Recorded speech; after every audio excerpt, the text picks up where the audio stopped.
What's going on, guys? Welcome to another video, and in this video is going to be a quick tip I want to share with you on how many interests to use per ad set with Facebook ads.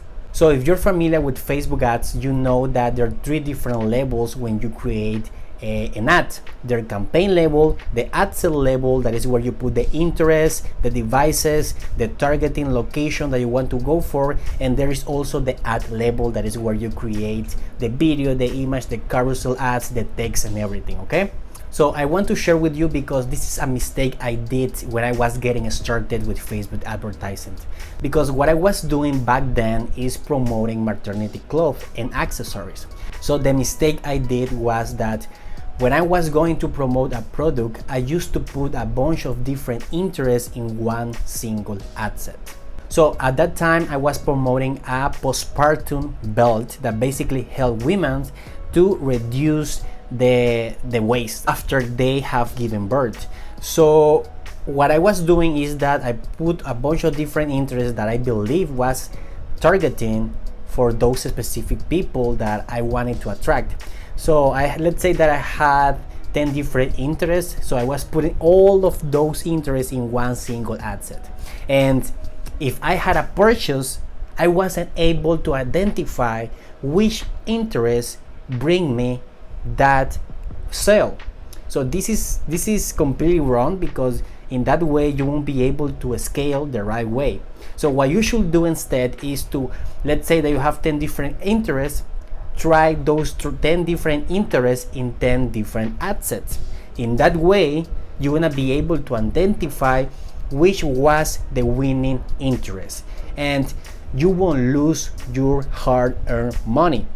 Because something that I was losing there was money, because I was paying Facebook to run a bunch of different ads, wasting the money on interests that weren't profitable. So if you are doing this right now, stop, okay?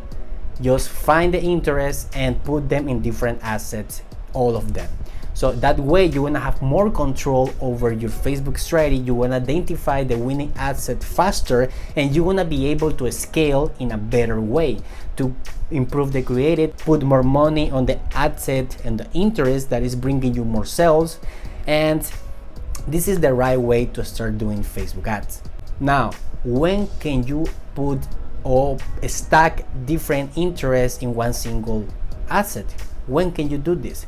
Okay, let's say that you have 10 different or 15 different high targeted interests, but they have an audience size of 5,000 people, 10,000, 20,000, 50,000, 80,000 people.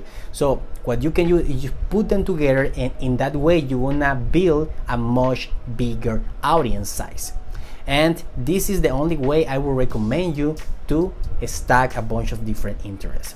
So basically, this is something that I wanted to share with you guys. It's a quick tip, and if you want to learn how to use Facebook ads the right way, I have a training where you can go and learn how to use the platform the right way. Because I noticed that most people, they just go and start running ads without knowing how the platform really works, and this is a completely waste of money for you if you don't put a little bit of effort on understanding the platform. So you can go to jordanvelasquez.com/trainings, and you will be able to know how this platform really works, the fundamentals, the foundation, so you don't waste your money. So please, guys, educate yourself on how this platform works before you start putting money up front to get customers. Okay, so basically that's it, guys. I hope you found it valuable, and if you like this video, make sure to click the like button, because this way it can reach more people that might have this problem, that might be doing this, and it can help them save some cash. Okay, so I really appreciate if you do this. And if you want help, maybe you want us to help you with your advertising strategy, you can go to jordanvelasquez.com/call and have a quick conversation with me, and let's see how I can help you out. So basically that's it. See you in another video.